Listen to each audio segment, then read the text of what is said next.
Bonjour à tous, comment va internet aujourd'hui? Alors aujourd'hui, comme vous avez pu le lire dans le titre, on va reparler d'un sujet que j'affectionne particulièrement, les robots. Alors pour ceux qui se diraient que ça ne les intéresse pas, attendez, ne vous inquiétez pas, j'ai essayé de rendre ça ludique et je suis même sûr que vous allez apprendre 2-3 trucs. Alors déjà, si ce domaine vous intéresse, je vous invite à aller voir mes 2 autres vidéos que j'ai fait sur le sujet, je vous mets les liens dans les fiches. Et si jamais ça ne vous suffit pas, n'hésitez pas à rejoindre le Discord dans la description où vous pourrez discuter avec moi et échanger sur ce sujet.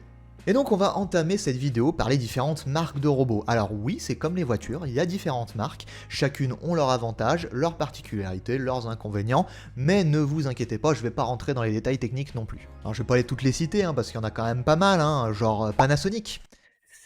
Ouais, la marque de télé, voilà un de leurs robots. Tout ça pour dire que je vais me concentrer sur les plus grosses. Alors on va commencer par les robots Fanuc, qui sont japonais, alors non. Je ne ferai pas de blagues en rapport avec leur couleur par rapport à leur pays d'origine. C'est une marque très répandue, et notamment parce que c'est une des moins chères, mais aussi une des plus merdiques à programmer. Mais, je n'entre pas dans les détails comme je l'ai dit. Même si ça me démange pas mal. Ensuite, on a ABB, qui est une très grande marque aussi de robots, mais pas que. D'ailleurs, la plupart des marques que je vais citer ne font pas que ça. 40 ans d'expérience dans la robotique, ABB implémenté dans plus de 100 pays, des robots fiables de toutes les gammes, avec une programmation versatile et simple à utiliser, des experts même, toujours à votre... On se calme, on avait dit qu'on rentrerait pas dans les détails, puis ça va commencer à se voir d'ailleurs que c'est ta marque de robot préférée. Plus de 33 milliards de chiffres. Pardon, je me suis un petit peu emporté.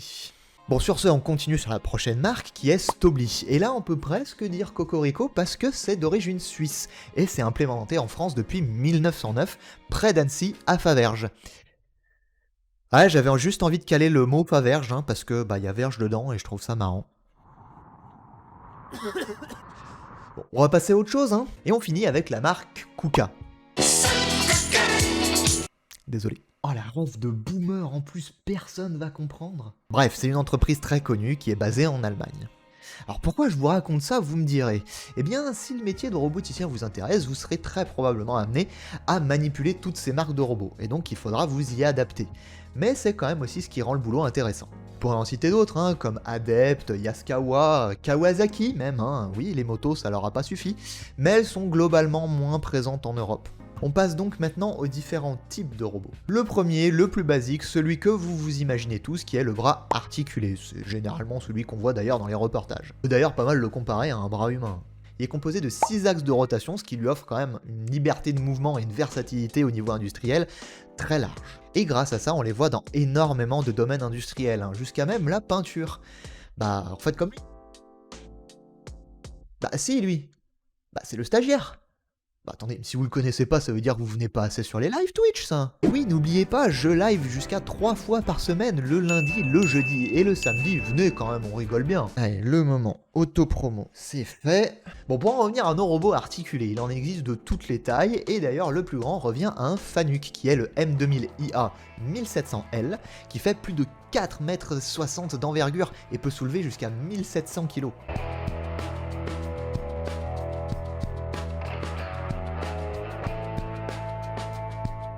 Et d'ailleurs, je peux vous dire que s'il y a un problème lors d'une préhension d'une de ces pièces, ils s'en foutent. Alors, les robots ont des sécurités, quand ils forcent trop, ils vont s'arrêter. Mais lui, avant qu'il s'arrête, faut quand même se lever tôt. Mais il a beau être le plus long, ce n'est pas le plus fort. Cette palme revient encore à un Fanuc, à défaut de faire des trucs chiants à programmer, au moins ils font des bons robots. C'est le M2000IA 2300. Et comme son nom l'indique, il peut soulever jusqu'à 2300 kg.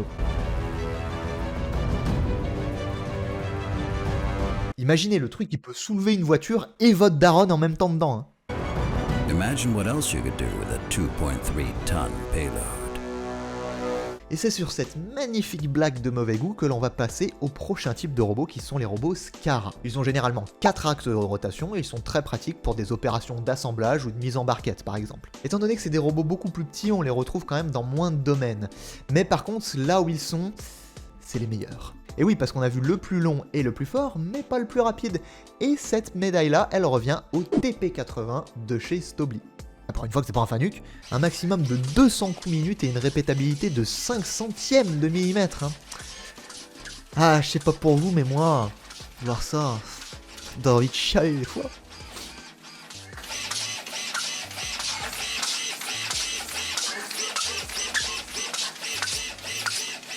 Et d'ailleurs, pour la petite anecdote, il y a de fortes chances que vos flûtes apéro soient manipulées par ces petits bébés. Allez, on continue maintenant avec les robots Delta. Alors bon, eux, ils sont un petit peu plus moches, hein, quand même, on dirait des grosses araignées. Mais malgré leur look atypique, ils ont quand même quelques particularités. En effet, via ces 3 parallélogrammes, ça en fait des robots très rapides et très précis. On les utilise beaucoup pour des opérations de mise en boîte, par exemple. Hein. Il y a de fortes chances que vos chocolats de Noël préférés soient manipulés par ces robots-là. Ce qui est sympa avec ces robots-là, c'est que c'est généralement des installations où il y en a plusieurs d'affilée pour gérer tout l'afflux de produits qui arrivent. Et donc ça fait beaucoup de mouvements et c'est très sympa à regarder.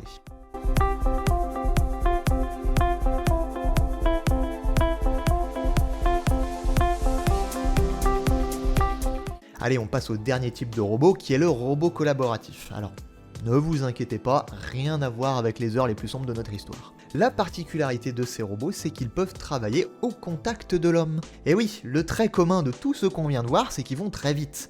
Sauf que ça, à côté d'un humain, c'est juste pas possible en termes de sécurité. Alors du coup, vous vous doutez bien qu'ils sont beaucoup plus lents, donc pour des opérations industrielles de grande cadence, c'est quand même beaucoup plus limité. Mais ils aident quand même pas mal les opérateurs avec qui ils travaillent. Ces robots-là sont bourrés de capteurs et au moindre contact, ils s'arrêtent. Allez, pour la forme, je vous en mets un peu particulier puisqu'il est composé de 2 bras collaboratifs, c'est le Yumi de chez ABB. Regardez comme il est mignon. Ouh, gouzi gouzi. Et voilà, on a à peu près fait le tour. Alors il y en a d'autres, hein, comme les robots cartésiens, mais globalement ils n'ont pas de réelles particularités et sont quand même beaucoup moins utilisés. Donc j'espère que vous aurez quand même appris pas mal de choses. Maintenant, avec toutes ces nouvelles connaissances, vous allez pouvoir vous la péter en dîner mondain.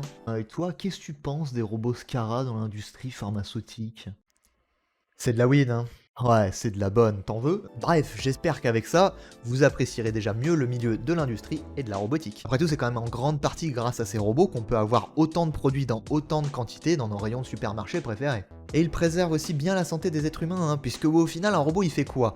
Une opération répétitive et fastidieuse et qui est généralement synonyme de problèmes de santé. Cette vidéo touche donc à sa fin, je vous remercie de l'avoir suivi jusqu'au bout, n'hésitez pas à la liker et à la commenter si ça vous a plu, et bien évidemment à la partager, pourquoi pas même à des gens qui ne savent pas trop quoi faire ou qui seraient intéressés par ces milieux-là. Hop, j'en profite pour glisser un tout petit message de dernière minute. Si vous êtes un professeur ou si vous connaissez un professeur qui serait intéressé par une intervention ou des conseils ou quoi que ce soit d'autre concernant la robotique industrielle, n'hésitez pas à m'envoyer un petit mail à l'adresse qui s'affiche sur l'écran. Voilà, comme disait l'autre. On sait jamais, sur un malentendu ça peut marcher. Quant à moi, je vous dis bye pour une prochaine vidéo. Allez, ciao!